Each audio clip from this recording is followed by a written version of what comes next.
Hi, எல்லாருக்கும் வணக்கங்க. எல்லோரும் எப்படி இருக்கிறீங்க? எங்கேங்க மனசே சரியில்லைங்க. நேற்று எங்கள் வீட்டில் இருந்த டிக்கி குட்டி நாய் இறந்துருச்சுங்க. அவனை நாயினே நான் சொல்ல மாட்டேங்க. ஏன்னா அவனை ஒரு பையனாட்டத்தாங்க நானும் வளர்த்துனேன். திட்டுவேன், கோவப்படுவேன், எல்லாமே பண்ணுவேங்க. நம்ம குழந்தைகிட்ட எப்படி இருக்கிறோமோ அப்படி தாங்க அவங்ககிட்டையும் இருப்பேன். நான் அவன் மேலே ரொம்ப பாசமாக இருந்தேங்க. அவனுக்கும் என் மேலே ரொம்ப பாசங்க. அவன் இறந்தது ரொம்பவே மனசுக்கு கஷ்டமாக இருந்ததுங்க. வீடியோ போடுறதுக்கும் தோணல, எதுவுமே தோணலைங்க எனக்கு. அப்புறம் சரி இன்னைக்கு போடுவோம் அப்படின்னுங்க. அப்புறம் வேலையும் இருந்ததுங்க, எல்லாம் தைச்சி கொடுத்து விட்டேங்க. நேற்று அவன் இறந்ததுனால எல்லாம் எடுத்து கொண்டு போய் அடக்கம் பண்ணிட்டு வரக்கு மதியானம் ஆயிடுச்சுங்க. அதுக்கு மேலே வந்து தைச்சேங்க நான். இங்கே வாருங்க, இந்த நாய் அநியாய கண்ணாடியில் வந்து போட்டு டப்பு டப்புன்னு அடிக்கிறானுங்க.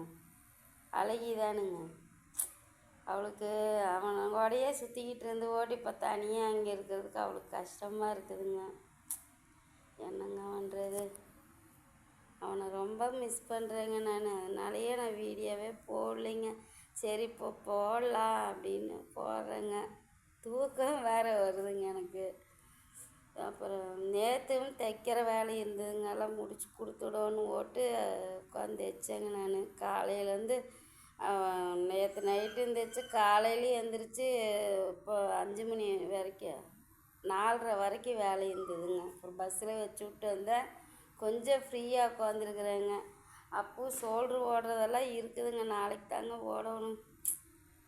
நாளைக்கு லைவும் போடணுங்க. நெட்டும் வேறு தீர்ந்து போச்சுங்க. நான் புது சிம்மு வாங்கியே நம்ம நெட்டு போட்டுக்கலாம் அப்படின்னு நான் பிளான் பண்ணேங்க. அப்புறம் பார்த்தா அது காங்கேயம் போய் தான் வாங்கணுங்களாம்மா, இங்கே இல்லைங்க.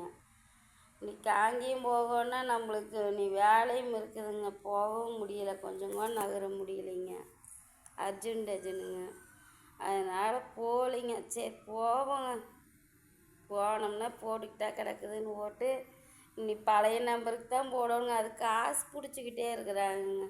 இது நெட்டு இருக்கும்போதே நெட்டே வர்றது இல்லைங்க. அது என்னமோ பிளாக் பண்ணியிருக்குது அது இதுன்னு சொல்கிறாங்க. எனக்கு ஒன்றும் தெரியலைங்க. என் பேர்லேயே ஒரு சிம்மு வாங்கிக்கலாம். என் பேரில் இதுவரையில் எந்த சிம்முமே வாங்கவே இல்லைங்க. எல்லாமே எங்கள் அப்பா பேரில் தான் வாங்கியிருக்குது. இது வந்து அந்த காலேஜுக்கு முன்னாடி 20 ரூபாய்க்கு போட்டிருந்தாங்களாம்மா ஒரு மாதம் நெட் பேக்கோடைங்க. அதனால் அது மாதிரி வாங்கிட்டு வந்தாங்க, ஆதார் கார்டு கொடுத்து பையன். அது வேறவங்களாம் காசு போடாத ரொம்ப நாளாக வச்சுருக்குறாங்களாங்க, அந்த சிம் இருக்குதுங்க. அது வேறவங்க அங்கே அக்கௌண்ட்டில் பணம் எடுத்தால் கூட எனக்கு மெசேஜ் வருதுங்க. அப்புறம்